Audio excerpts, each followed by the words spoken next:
Bienvenidos a la tercera y última jornada de los webinars a propósito de trasplante de células hematopoyéticas. Recordarles que no hace falta que pongan sus nombres en el chat ni su email, dado que apenas ingresan ya se registra. Para el asistente que estaba preguntando sobre los datos al inicio, no hace falta siempre y cuando esté el dispositivo en el cual están conectados con sus nombres. Nosotros ya registramos esa asistencia. Entonces no hace falta que estén haciendo un registro adicional, ¿ok? Dicho esto, les agradezco por su presencia. Con este webinar de hoy día, damos por finalizado esta serie de 3 webinars. Les recordamos que el certificado será enviado a su correo electrónico a todas las personas quienes han completado este ciclo de webinars. Y adicionalmente, recordarles que estaremos promocionando en la página web de Solca todas las actividades académicas que llevaremos a cabo en los siguientes meses, así como los webinars y charlas que vendrán a continuación. Dicho esto, tengo el gusto de presentar al doctor Rafael Loachamín. El doctor Loachamín es médico formado en la Universidad Central del Ecuador. Es también médico internista, hematólogo y médico de trasplante formado en el Hospital das Clínicas de la Facultad de Medicina de la Universidad de Sao Paulo. El doctor Loachamín hoy día nos va a hablar sobre la experiencia institucional, los retos y la proyección que tenemos como Solca Núcleo de Quito. Así que, doctor Loachamín, bienvenido y adelante, el auditorio es suyo. Buenas tardes con todos los que me acompañan esta tarde. Es importante recordar cómo es que surge el trasplante y básicamente nombrar que este ya es un proceso estandarizado desde mucho tiempo atrás. Surge por la experiencia ingrata de algunas eh, exposiciones a la radioterapia durante ataques o experimentos en pacientes donde se vio que selectivamente podemos matar a la médula, ¿no? Y a partir de ahí comienza a surgir esta idea de pronto modificar y utilizar las células progenitoras para alguna utilidad. En la práctica clínica, esta ya surgió desde 1960, como ayer habló Ricardo. En Latinoamérica, que vendría a ser nuestro medio, donde nosotros compartimos nuestra identidad, ya surge desde los años 80. México realiza en 1985 su primer trasplante. Uruguay y Brasil ya han celebrado sus 40 años de trasplante como tal. En Ecuador, hasta cierto punto, no hubo una demora en la idea de comenzar. De hecho, un doctor en el Brisbane nace en 1986, hace el primer trasplante en una anemia plásica. En ese tiempo nosotros pensemos, desde hace unos 35, 40 años, que ya se pensó que Ecuador podría hacerlo. Una década pasa y el hospital militar comienza a hacer trasplante. Se tiene el honor de tener en Solca Quito al doctor que lo hizo, el doctor Hidalgo, y quien fue el mentor, el que nos incentivó a que nosotros comencemos de aquí a hacer en Solca Quito el trasplante. Él comenzó con la realización de 4 procedimientos en el hospital militar en 1996. Lastimosamente siempre va a primar alguna cuestión de necesidad y de interés institucional para que esto surja. Y no se dio esto. Solca Guayaquil comienza desde el 2005-2006, encabezado por la doctora Bella Maldonado. Podríamos decir que es un referente bien importante porque podemos ver que proyectos de trasplante pueden ser logrados en Ecuador. Solca Guayaquil lo ha hecho, lo ha realizado. Más o menos vamos ya aproximadamente 16 años con un trasplante sólido que es lastimosamente el único. Y eso deja a nuestro país con un déficit de esta necesidad de atención médica. Solca Cuenca también tuvo su oportunidad con el doctor Becerra. Llegó a hacer trasplante de cordón, le fue bastante bien, pero asimismo cae este proceso administrativo que puede dar problemas en una institución. Tiene que ver con dinero, con cuestiones administrativas que pueden comprometer bastante el funcionamiento de estos procesos que son costosos. En Quito, como tal, aparte del hospital militar, también el hospital metropolitano tuvo un proyecto de trasplante, ¿sí? que lo efectuó la doctora Bernarda Jara, y actualmente está Solca Quito con su proyecto como tal. Tenemos que contextualizar algo que ya Ricardo mencionó ayer. Va a haber lugares donde más trasplantes se hace. Europa hace 35 trasplantes por millón de pacientes año. Colombia, que es más cercano, nuestro referente más cercano, hace 9 trasplantes por millón de personas año. ¿Qué es lo que pasa en Ecuador? Nosotros hacemos 34 trasplantes al año. Eso me da un déficit importante de aproximadamente 170 trasplantes, 116 trasplantes no realizados, ¿sí? El problema, ¿qué tiene que ver con eso? Que nosotros más o menos vemos que el costo de un trasplante es bastante oneroso, 30,000 a 70,000 dólares puede costar un trasplante. El problema es el no realizado. Esa pérdida de oportunidad de que un trasplante no se haga, de pronto arrebate a una hija, su madre, a un padre, su hijo, y ese es el costo real, el costo de una vida que no fue trasplantada. En este proceso de tratar de ponernos al tanto de lo que es terapia celular y trasplante, en el 1918, hace ya 4 o 5 años, surge la idea de poner en Solca Quito, poner en marcha un proyecto de trasplante. Se presenta un proyecto a la directiva, se busca el personal técnico para ello, se consiguió personal que de pronto venía, como mi persona, Ricardo, para comenzar en el proyecto de trasplante, pero que hay algo que a todos nos trastocó los planes, que fue la pandemia.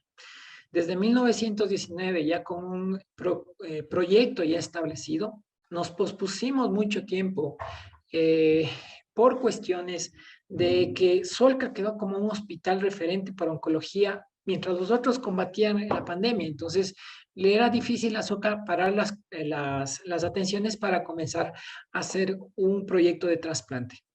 Pasó un año, pasó un tiempo, septiembre de 2020 comenzamos con las refacciones.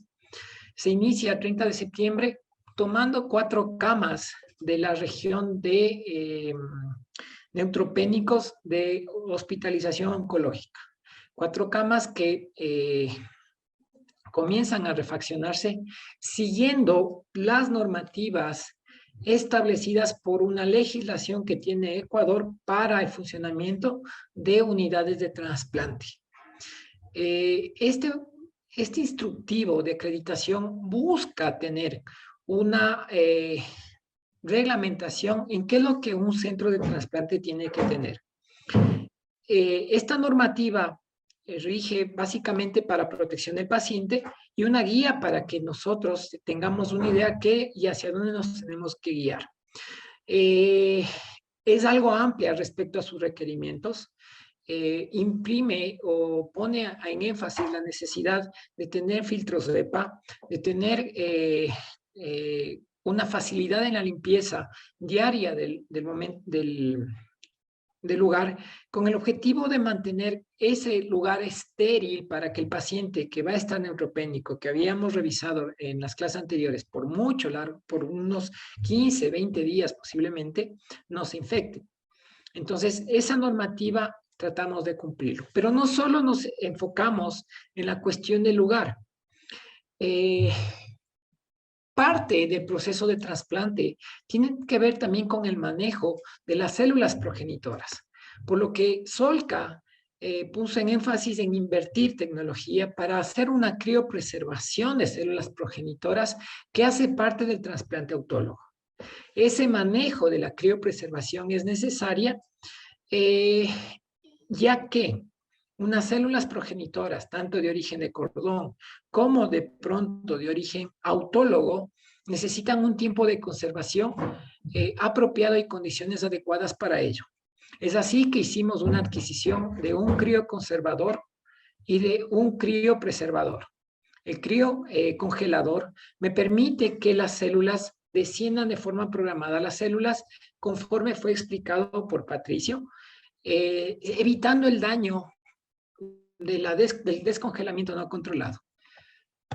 No solo necesitábamos una criopreservación, Necesitamos el apoyo de citometría de flujo con una cuantificación exacta, y ahí es que entra el papel de citometría de flujo con todos los técnicos y los doctores que están atrás de ello, principalmente el doctor Di Stefano. El problema es que no solo queda en el citómetro de flujo, sino en los insumos. Los insumos que necesito para cuantificar las células tienen una especificación específica de calidad, los cuales me permiten que yo tenga una precisión en el momento de medir. Porque como ustedes verán, la conducta que yo tomo dependerá de un dato certero para yo saber si es que el paciente procede a trasplante y a recolección de progenitores. Los insumos que no normalmente los tenemos al alcance de un hospital, los tuvimos que importar, al igual que muchos implementos en la preparación de las células progenitoras. Tuvimos que rehabilitar un espacio para hacer la manipulación de células con especificaciones de calidad para disminuir contaminación. La compra de insumos fue importante, ya que no hay un proveedor tan fácil de obtenerlo en nuestro medio para los implementos de trasplante. Ahí caemos en algo bien importante, que es el que solo hay un centro funcionante permanentemente, que es Guayaquil, y los proveedores de estos insumos no es que haya en gran cantidad.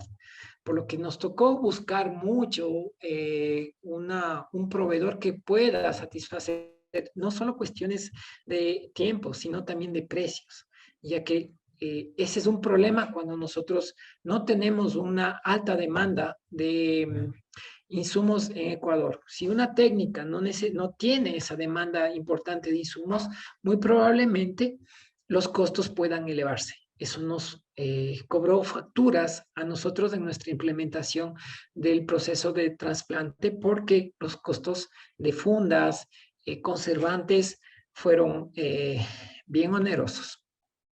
Y terminamos en esta parte de los medicamentos. Los medicamentos que nosotros necesitamos para el proceso de trasplante son medicamentos que no hacen parte de la farmacología normal oncológica. Tuvimos que hacer una importación directa para obtener el medicamento a un costo asequible para que el servicio pueda ser dado al ministerio sin una negativa respecto al costo como tal. Caemos en este hecho de que los medicamentos con poca demanda, los proveedores pueden subirnos el costo. Y realmente este medicamento que se llama Melphalan, la carmustina, existe desde los 70, 80 década de los 70 y 80, con costos que probablemente en ciudades, en países vecinos, son la fracción de lo que nos costaron a nosotros. Aún así, nosotros fuimos atrás de la compra de estos medicamentos, tratando de llegar a un mercado más grande de pacientes para disminuir costos. Por eso, como explicaré posteriormente, nuestro objetivo quedó en hacer 4 trasplantes al mes, para que los costos de medicamentos de una importación de un año no sean tan grandes, y se lo está tratando de lograr. ¿Qué pasa cuando nosotros tenemos 1 o 2 centros trasplantadores en Ecuador y esta medicación toca importar? No hay un registro sanitario para ello. Nos ha tocado hacer importación directa porque ningún laboratorio se interesó con su importación.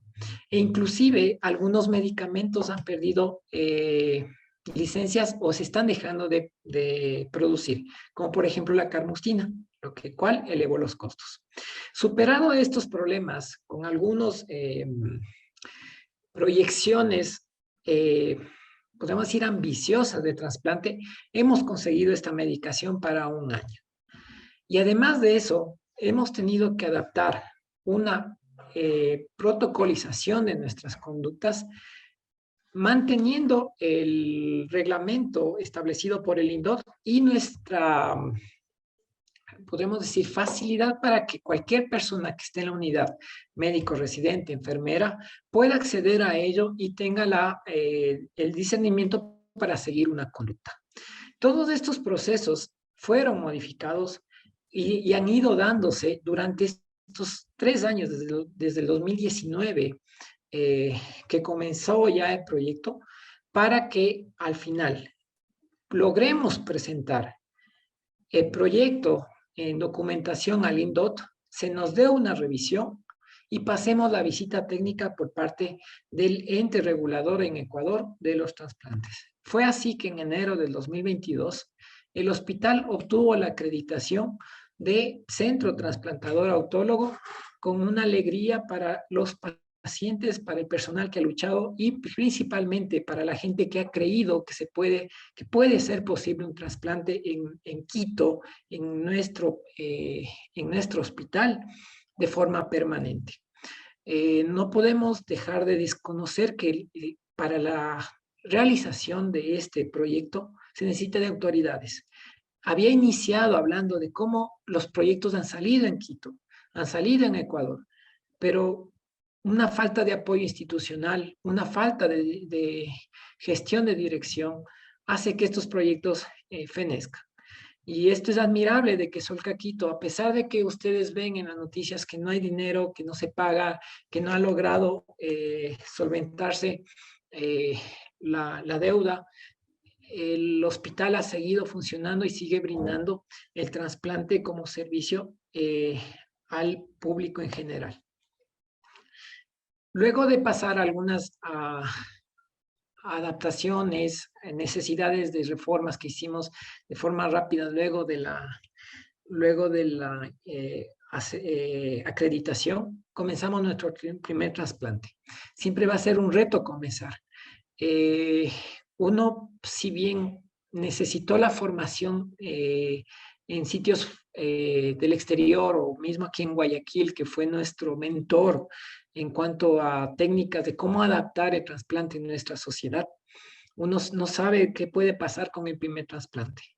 Pero lo hicimos el 25 de marzo del 2022 con un paciente con mieloma que con mucho valor se llenó de valor él para decir: yo quiero ser el primer trasplantado en Solca Quito. Dio paso a una firma de un consentimiento informado y comenzamos a hacer la movilización de progenitores el 23 de marzo del 2022. Era un paciente hasta cierto punto, podríamos decirle, ideal. Él es una persona de 42 años que en su vida diaria él no tiene ninguna dificultad y comenzamos con una recolección de células. El paciente tiene mieloma múltiple. Hicimos una infusión de quimioterapia el día siguiente a la recolección de células. Esperamos ese efecto tóxico de la quimioterapia que comience luego de la infusión y al día siguiente se infundió las células progenitoras. Estas células progenitoras, como ustedes lo ven, puede ser confundible con una transfusión sanguínea, pero es un componente diferente a lo que normalmente se hace. Resulta que luego de la infusión, día 12 posterior a la quimio, sus células progenitoras que fueron extraídas del cuerpo de él por un momento y su médula residual fue destruida por la quimioterapia en altas dosis, a los aproximadamente 11 días su médula comenzó a trabajar. Para nosotros fue un festejo, porque fue el primer paso, que esperemos que nunca pare, de una actividad trasplantológica en nuestro hospital. Lo hicimos con ese mismo entusiasmo y ayuda de las autoridades, y principalmente del paciente y de todo el equipo de banco de sangre, laboratorio, hasta, y no menos importante, servicios generales y su limpieza para que ese lugar que ustedes ven ahí, que en ese momento fue un festejo, esté pulcro. Porque eso es lo que hace que el trasplante surja y viva, continúe, no tenga problemas. Un paciente que yo le voy a tener 10 a 15 días sin defensas necesita de un ambiente totalmente estéril. Y para eso yo necesito hasta del trabajo de servicios generales, limpieza, que me mantengan ese ambiente tan estéril. Es todo un equipo que logró este objetivo, nuestro primer trasplante. Pasando de ahí, ya nos enfrentábamos al reto necesario de continuar trasplante. Habíamos propuesto como idea que Solca haga 4 trasplantes al mes, entendiendo que tenemos 4 camas disponibles para este proceso y que más o menos la estancia hospitalaria de nuestros pacientes luego de la administración del quimio de altas dosis viene a ser de 15 días. Pero días previos nosotros haríamos la recolección de progenitores o infundiríamos la quimioterapia en altas dosis en el caso de los linfomas. Es así que nosotros comenzamos con los primeros casos en el mes de marzo con una casuística de un caso. En abril continuamos haciendo un solo caso al mes de un segundo mieloma, pero ya comenzamos también en el mes de mayo a realizar linfomas y mielomas. Durante este proceso de marzo a abril, nos tomó tiempo el hacer la recolección de progenitores hematopoyéticos de los linfomas, ya que, como explicaré a posterior, los linfomas suelen necesitar un proceso diferente de recolección de progenitores, que requiere más tiempo para la recolección y por ende la postergación del proceso de trasplante en estos casos. De todos modos, nosotros desde el mes de junio hemos comenzado a subir nuestra producción de trasplantes a mantenerle más de 4 al mes, que inclusive esto se mantiene hasta el mes de agosto. En el mes de julio habíamos logrado realizar 6 trasplantes al mes, agosto 4 trasplantes al mes y este mes esperamos que no sea la diferencia como tal. ¿Qué tipo de trasplante nosotros estamos haciendo y hemos comenzado? Es un trasplante autólogo, ¿ya? ¿Por qué tenemos que pensar en un trasplante autólogo? Queremos un proyecto que no se nos estanque. Y ese proyecto para que no se estanque tiene que funcionar a la perfección. Como dice el doctor Hidalgo, como un relojito. Y ese reloj implica que todos los procesos descritos anteriormente, banco de sangre, criopreservación, laboratorio, funcione. Eso es parte del proceso de funcionamiento de un proyecto de trasplante. Este proyecto de trasplante busca también algo importante, generar una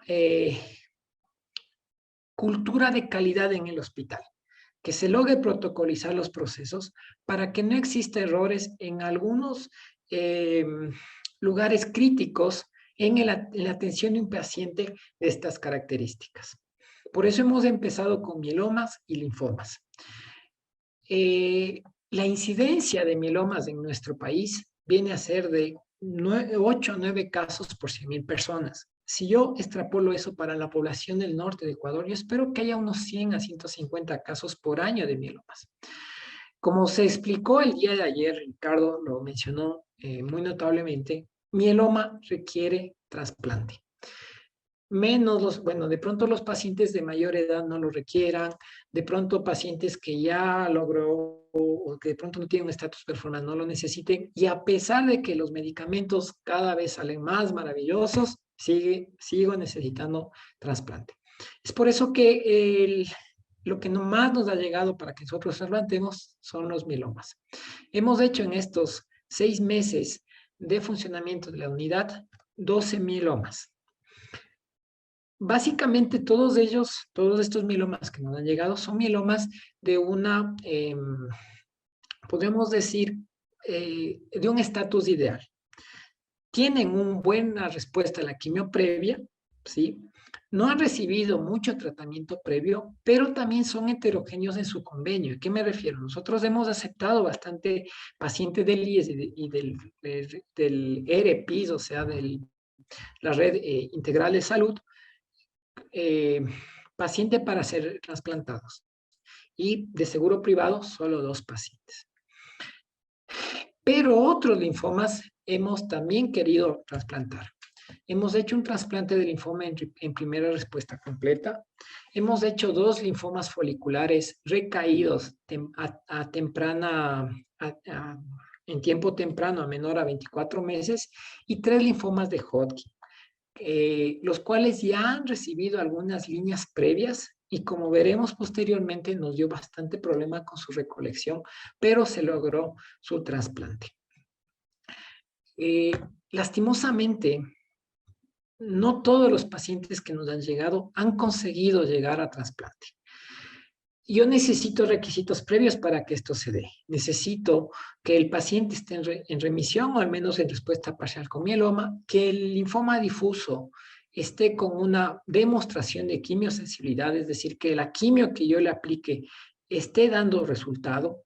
Los linfomas de células T tienen que ser trasplantados en primera línea y los linfomas de Hodgkin también tienen que demostrar esa quimiosensibilidad. Pero había habido casos en estos 6 meses que no hemos conseguido trasplantar. ¿Por qué? Porque de pronto el mieloma múltiple que nosotros queríamos trasplantar ya llegó en progresión. O el momento en que ya se logró los trámites, ya vimos que el pico monoclonal estaba en ascenso. ¿Qué es lo que nos toca ahí hacer? Pues tratar de esperar hacia una recaída, de pronto reinducir el estado, el estatus del paciente a una nueva remisión. Pero lo que más difícil ha sido es el manejo de los linfomas, ya que principalmente los linfomas, tanto de Hodgkin como no Hodgkin y difusos, tienen poca respuesta a la quimioterapia. Esta quimioterapia convencional de rescate, que es la que me demostrará que el paciente es apto para trasplante, lastimosamente es una técnica de manejo que se utiliza hace 20, 25, 30 años y tiene que ser cambiada. Otras causas para que el paciente no consiga llegar a trasplante tienen que ver con falta de apoyo de la familia. Tuvimos una persona que vino de Riobamba, pero que ella venía sola. El problema con esta falta de apoyo es que nosotros necesitamos también de un familiar que esté fuera, que nos ayude en el proceso de necesidades que puede presentar el paciente dentro de la unidad. O de pronto un paciente que un mieloma le llevó a una, podemos decir, ruptura de una vértebra. El paciente quedó parapléjico. El proceso de trasplante no es el ideal para ese paciente, porque yo le someto a un proceso bastante exigente físicamente y el paciente con mieloma, con una enfermedad avanzada y que ha debilitado al paciente en su día a día, probablemente no llegue a tener éxito. Por eso, a veces nos ha tocado restringir un tipo de paciente que no le vemos que esté apto para recibir quimioterapia en altas dosis. ¿Qué tenemos que hacer? Básicamente el título de esta exposición era contar nuestra experiencia, pero también ver qué nos toca hacer a futuro. Lastimosamente, el linfoma de no Hodgkin difuso, que es el linfoma más prevalente de nuestro medio, tiene una poca respuesta, ¿sí? Tiene una poca respuesta a los esquemas de quimioterapia de rescate. Este es un estudio publicado en el 2011 en el que probó unos esquemas de quimioterapia padrón de rescate luego de recaída del típico R-CHOP que de pronto ustedes habrán escuchado. Normalmente en cualquier sitio de Europa donde hacen estos estudios, este es un estudio franco-canadiense, la tasa de respuesta a esta quimio viene a ser del 40-50% y es el paciente que procede para ir a trasplante. ¿Ya? Este estudio fue hecho en época que teníamos la posibilidad de hacer una evaluación de respuesta con tomografía y las tasas de respuesta post-trasplante seguían siendo de 50%. Pero ahora nosotros tenemos que ver que muchos de esos pacientes sometidos a trasplante van a recaer. Un paciente con linfoma no Hodgkin que recae es un paciente que tiene una probabilidad del 25 más que todo al 10% de chance de lograr cura a largo plazo. Y más con nuestros nuevos métodos de evaluar cómo o qué tan bien le va a ir al paciente posterior al trasplante, como es el examen del PET. Eso hace que el paciente con linfoma no Hodgkin difuso células grandes B sea bien seleccionado como para que vaya a trasplante. Y el resto de pacientes que de pronto en estudios antiguos conseguían ir para el trasplante, no se beneficien ahora del trasplante. Eso nos deja con que resulta que la evidencia requiere de nuevos tratamientos. Y como ayer Ricardo mencionó, la terapia celular surge como un caballo rampante a cambiar paradigmas. Y eso trae también otro impedimento para los países que no van acorde con esta terapéutica. La evidencia que había de tratamientos que antes funcionaban cada vez se va perdiendo más y nos vemos agobiados a que nosotros también pensemos en que una terapia celular se tenga que ver a corto o mediano plazo. Miren, por ejemplo, el estudio que ayer mencionó Ricardo, el SUMA 7. Este estudio ve la posibilidad de los pacientes lograr un beneficio de hacer, sea trasplante o sea Tecarcel. Y vamos a ver que de ellos, pocos pacientes consiguen llegar a trasplante. Es nuestra realidad. Como les había mostrado en la diapositiva, a que se le trasplante. Pero en el momento en que yo hago la evaluación de enfermedad, la enfermedad estaba presente, no había tenido una reducción en base a la administración de quimio y era un paciente que no se iba a beneficiar con la quimioterapia. ¿Qué es lo que nos toca ver a futuro? Que tal vez esté más cerca la tecnología de terapia celular de lo que uno crea, de lo que uno piense en nuestro medio. Porque lastimosamente las curvas de sobrevida de un paciente que es sometido a nuevas terapias son totalmente diferentes. Un 30-50% mayor la ganancia de sobrevida. Lo mismo pasa con otros linfomas. El linfoma de Hodgkin, que tiene indicación de trasplante, pocos son los pacientes que nosotros conseguimos llevarle en mejores condiciones de trasplante. ¿Y qué es lo que terminamos haciendo? Evaluamos la posibilidad de que él sea sometido a trasplante, pero el momento en que yo hago un PET, muchas veces tiene captación y es restringido de que se ha hecho el trasplante. Surgen nuevas terapéuticas. Lastimosamente, estas terapéuticas ganan espacio con una lógica más selecta hacia controlar los tumores. Los inhibidores del PD logran tener una lógica y ayuda a nuestro cuerpo para destruir el tumor. Sensibilizan más la quimioterapia para destruir el tumor.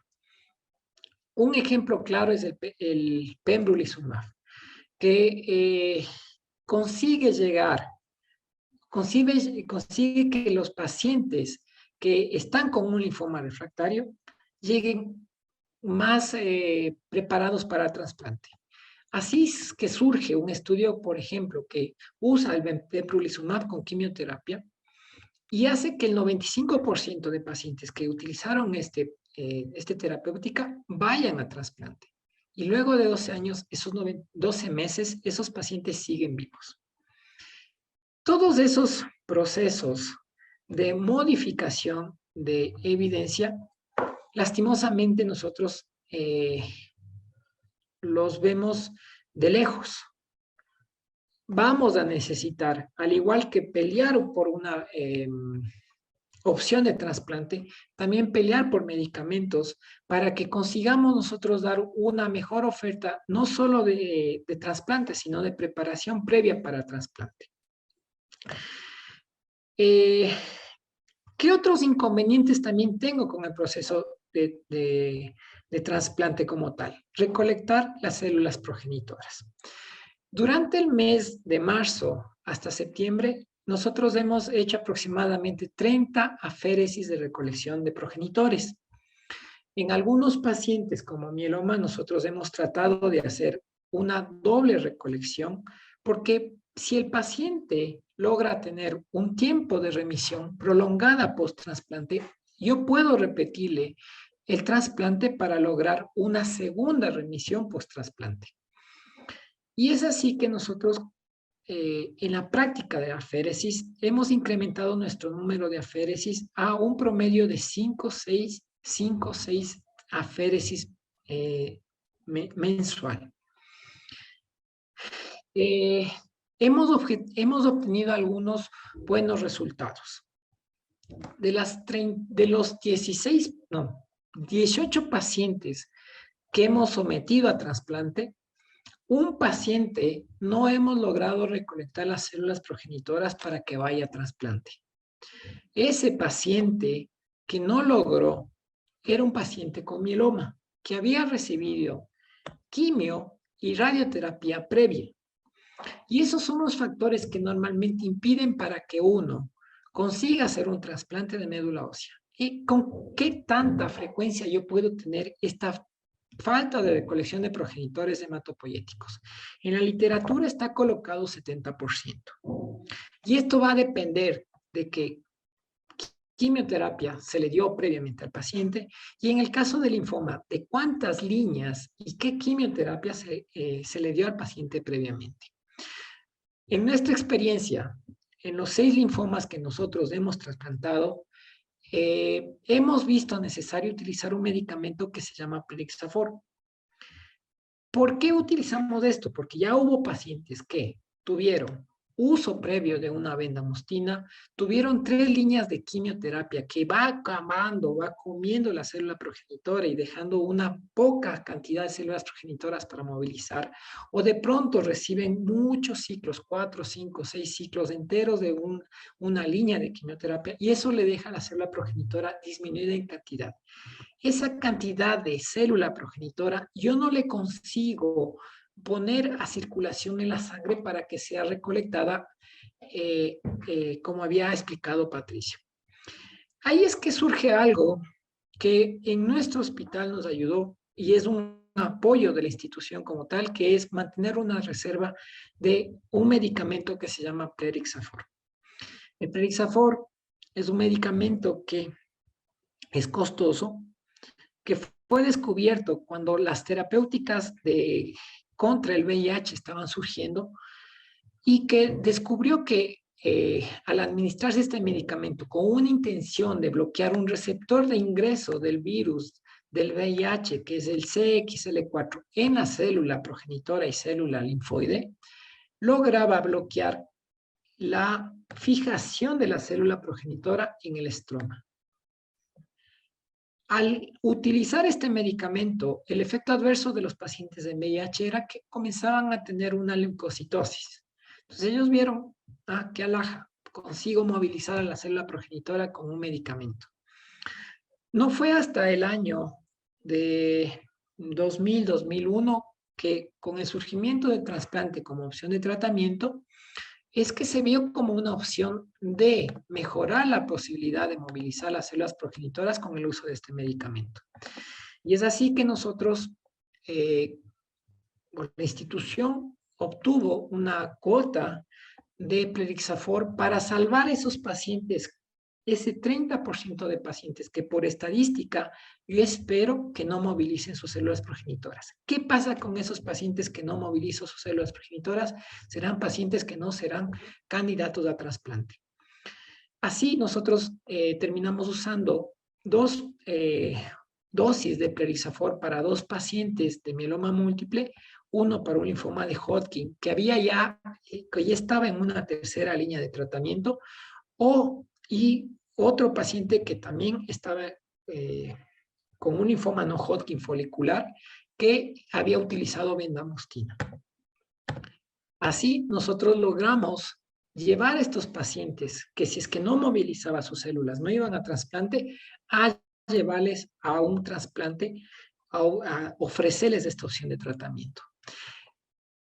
El medicamento puede ser costoso, pero la costo efectividad de no dar o no ofrecer o no permitirle a un paciente que sea sometido a trasplante ha demostrado que puedo yo vencer ese costo frente al beneficio de sí llevarle al trasplante. El medicamento tiene un costo de aproximadamente $7,000, $8,000 en unos sitios. Aquí lo hemos conseguido a un precio mucho menos, lo que ha permitido que nosotros llevemos a trasplante. Ahora,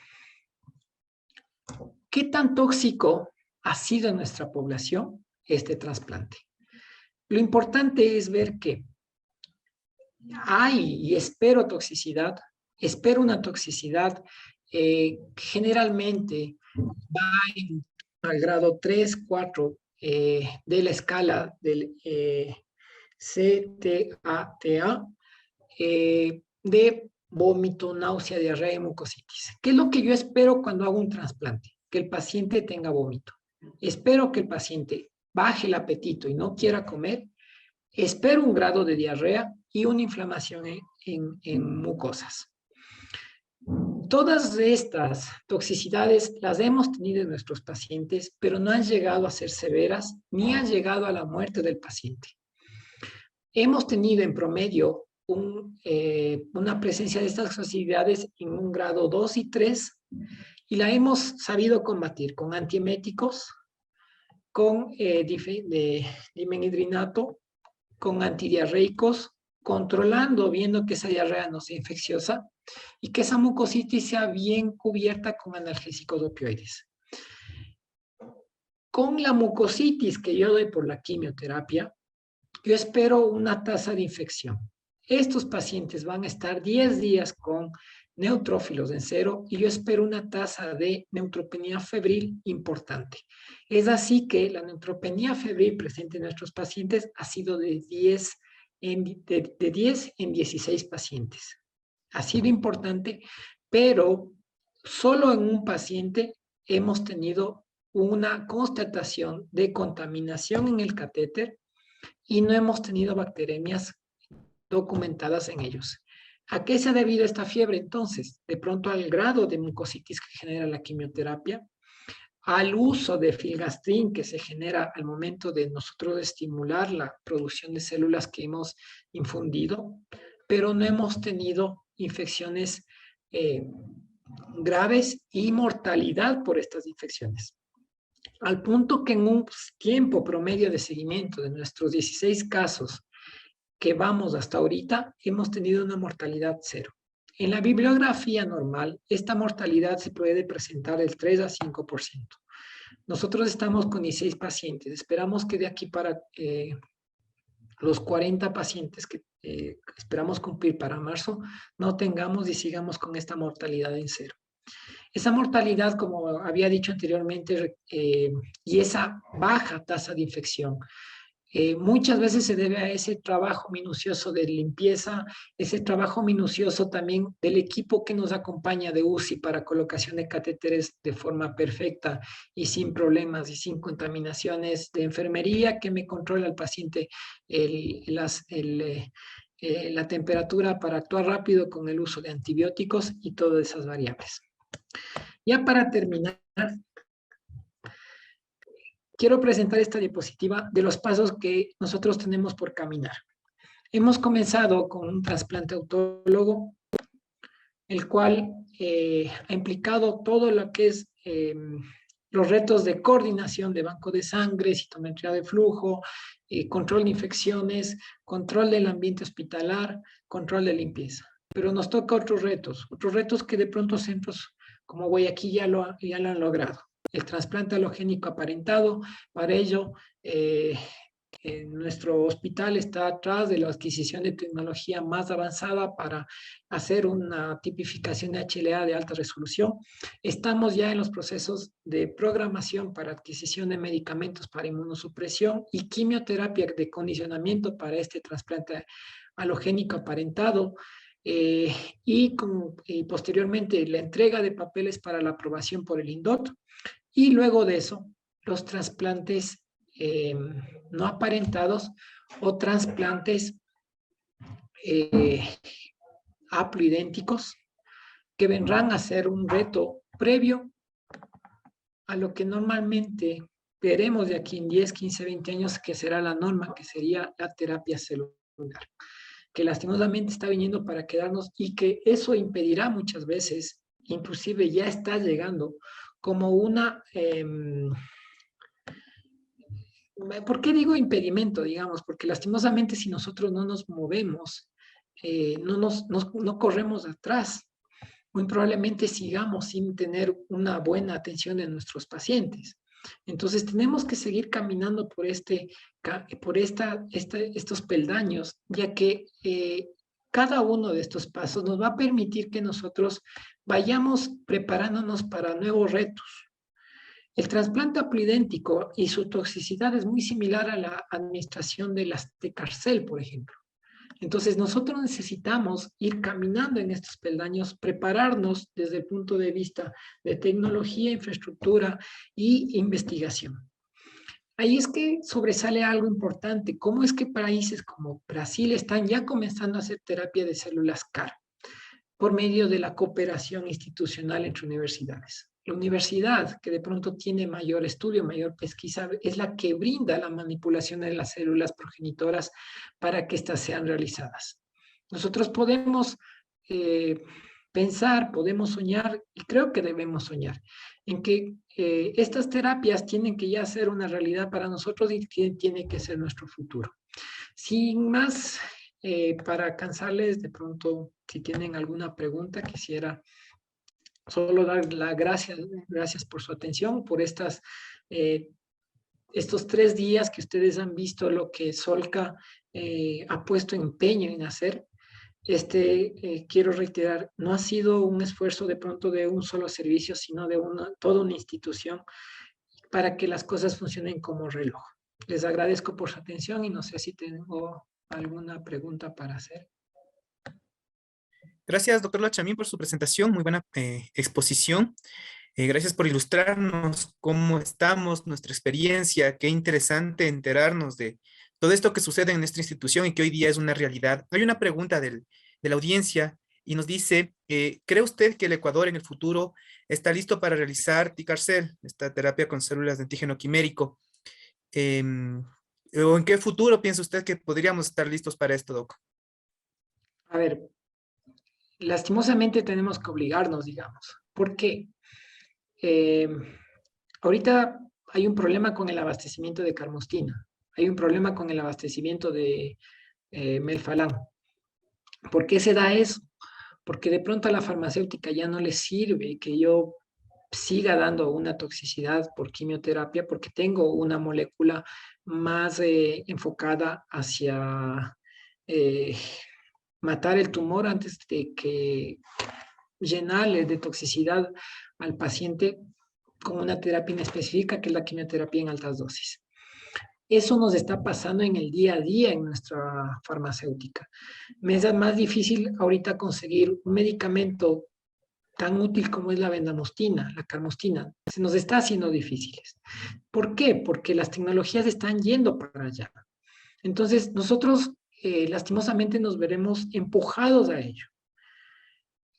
¿Cuál es el problema? Que tenemos que tratar de adaptar eso a nuestra realidad. Hay un ejemplo bien típico que es Ribeirão Preto en Sao Paulo. Ribeirão Preto, la USP Ribeirão Preto, la Universidad de Sao Paulo de Ribeirão Preto, es la que ofrece la manipulación genética de las células para que el hospital universitario haga té carcelaña. ¿Qué ha logrado eso? Abaratar costos, dejar de depender de la farmacéutica que me va a vender el producto ya procesado, para ellos tratar de hacer la manipulación de las células.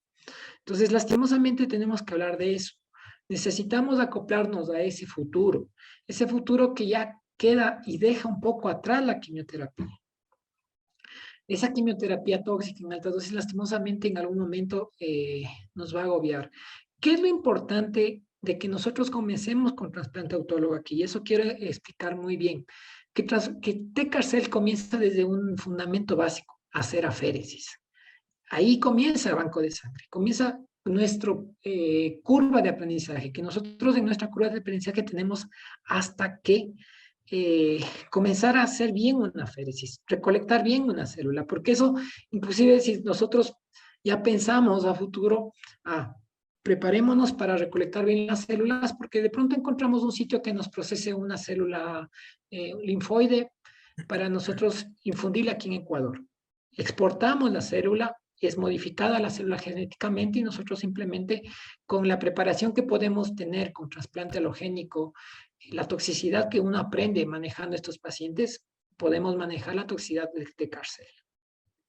Gracias, doctor. Sí, y en efecto, lo que uno en medicina las cosas van paso a paso, ¿no? Entonces empezamos desde lo básico y ir avanzando en lo que implica esto de los trasplantes, los escalones que usted ha puesto han sido muy, muy notables de cómo tenemos que ir en este paso a paso. Tenemos otra pregunta que dice, ¿de qué depende que a un paciente le infundan las células madre en fresco o criopreservadas?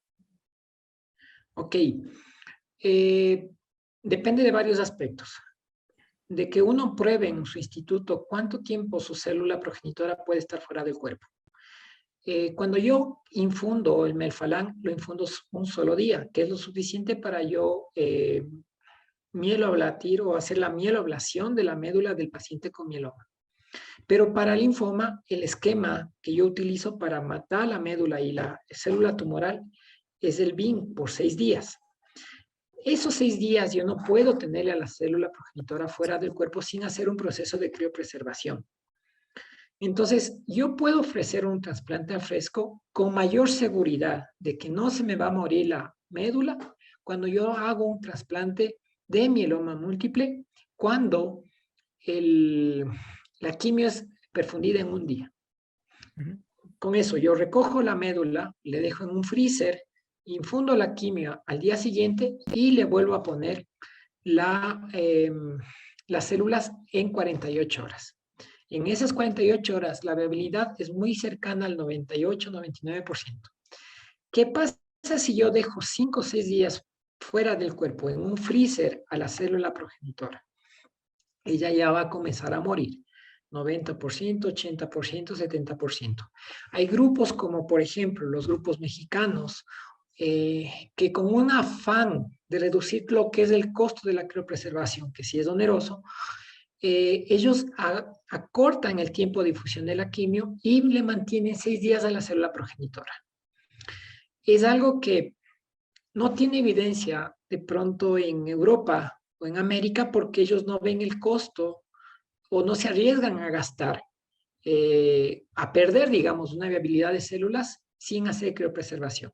Ellos apuntan a lo seguro, criopreservan la célula, ponen los 6 días de quimio y luego le descongelan a la célula y le infunden. Ese básicamente es el principio, digamos. Gracias, doctor, por su respuesta. Otra pregunta también que manda la audiencia es, haber recibido el trasplante, ¿se da por terminado el tratamiento? No necesariamente. En mieloma uno tiene unas fases que cumplir. En linfoma de Hodgkin ha surgido evidencia de otras fases por cumplir. ¿A qué me refiero? Yo induzco respuesta, procedo a consolidar la respuesta obtenida con el paso previo, que es la quimio inicial, y puedo dar mantenimiento. ¿En qué enfermedades yo tengo establecido mantenimiento? Mieloma múltiple, con el uso de lenalidomida o talidomida dexa o bortezomib. En ellos sigue dándose el tratamiento de mantenimiento con medicamentos poco tóxicos y de tiempo prolongado. Ha surgido evidencia del uso de brentuximab, de mantenimiento post-trasplante, que consigue lograr una sobrevida mayor al 20%, una mejora en sobrevida del 20% en el caso del linfoma de Hodgkin, y de pronto en otras enfermedades como linfoma de manto folicular, que yo puedo seguir dando un tratamiento de mantenimiento poco tóxico para mantener la remisión de la enfermedad. Ok, una pregunta que es de mi cosecha. Veía que en su exposición pues manifestaba que la radioterapia es un factor de mal pronóstico para realizar un trasplante en pacientes con mieloma.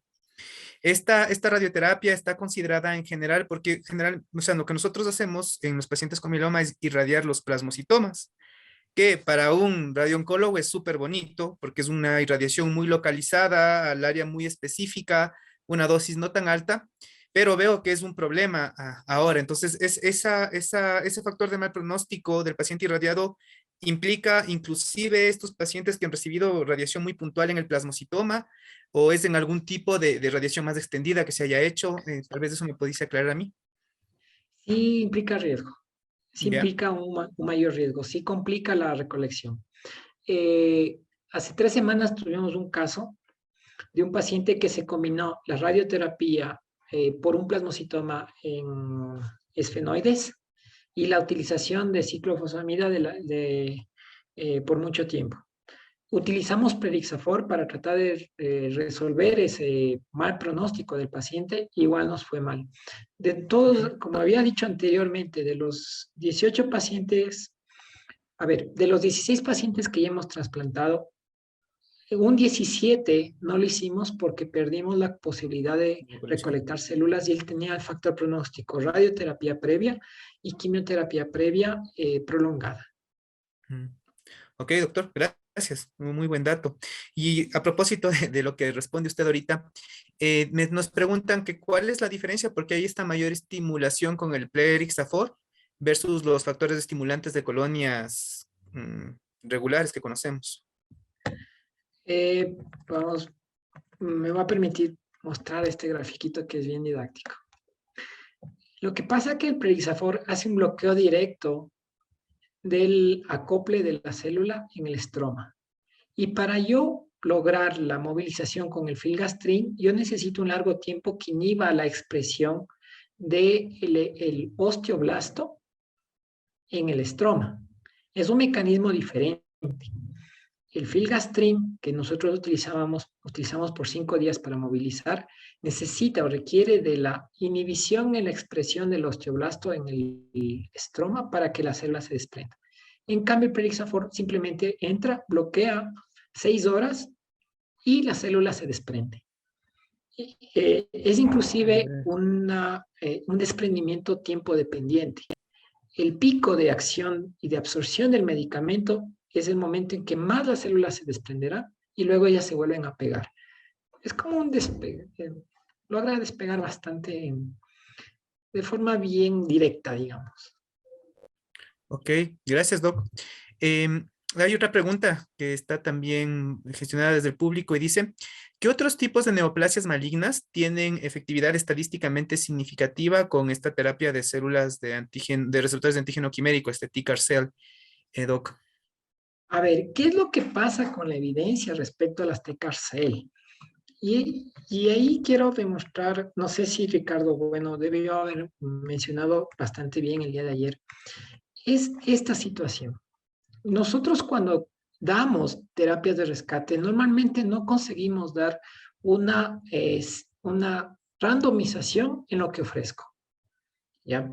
Yo no consigo dar una randomización que me permita dar una valoración de riesgo estadísticamente significativo para saber cómo me fue con esta terapéutica.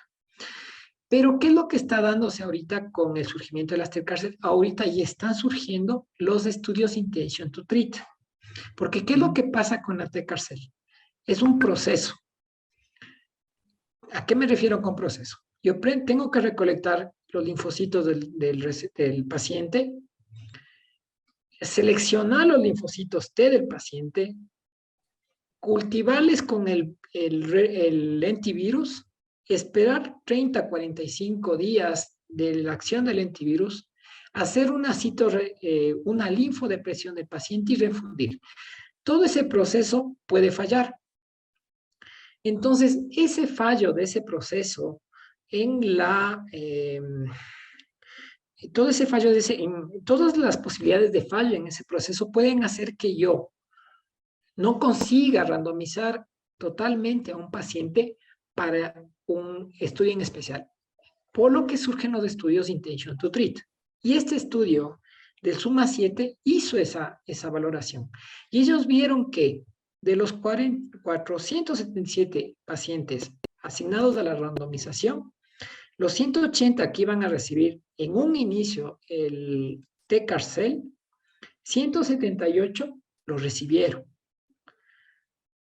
Y eso es lo importante, que posiblemente los TCAR-cell, con la evidencia que surjan a futuro, ya consigan ser randomizados y no solo un esquema de rescate que se pone a más y que se analiza luego retrospectivamente.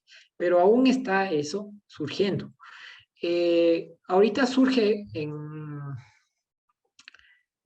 linfoma, difuso células grandes B, está surgiendo en mieloma, está surgiendo en leucemia linfoblástica B, principalmente en pacientes sin factores de mal pronóstico como es infiltración a cerebro o extramedular, de los que son nuestro manejo, porque ya están surgiendo en otras neoplasias, principalmente de órganos sólidos. Pero esa es una evidencia que ya está surgiendo como tal. Ok, Doc, gracias. Y vamos a responder una última pregunta en honor al tiempo, pese a que hay varias. Esta es una pregunta que hacen en la audiencia y dicen, ¿cuáles son las recomendaciones sobre radiación corporal total? Entiendo que quieren referirse a la fase previa de preparación del paciente cuando nosotros hacemos con quimioterapia en nuestra unidad de trasplante, pero ¿se ha considerado esto, Doc, o hay alguna recomendación especial?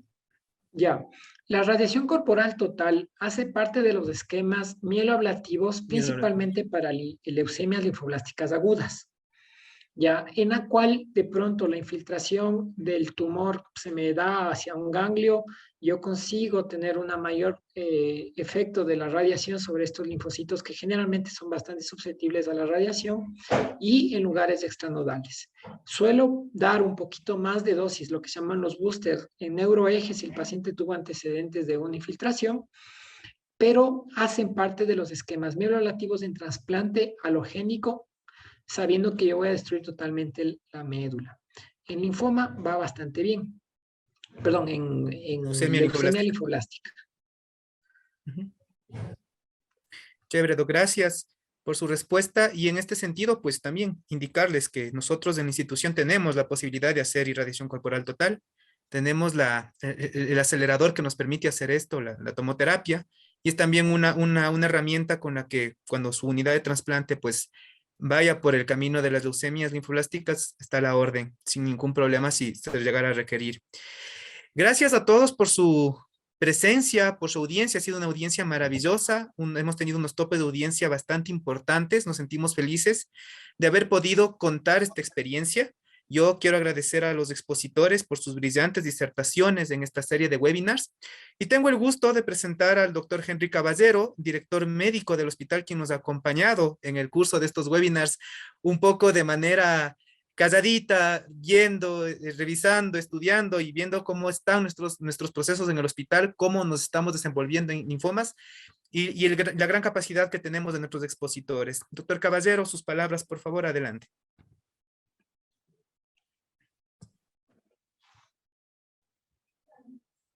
Está muteado, doctor. Aló. Sí, buenas tardes con todos. ¿Ahí se me escucha? ¿Sí? Sí. Bueno, buenas tardes con todos. Primero, agradecer al equipo. Creo que ha sido una descripción muy, yo diría didáctica, muy académica y al mismo tiempo con un nivel científico bastante adecuado. Creo que estamos en un buen nivel científico. Estamos ofreciendo una forma de tratamiento que probablemente se veía relegada y hoy vemos una oportunidad de tratar. Considero que el equipo lo ha hecho muy bien.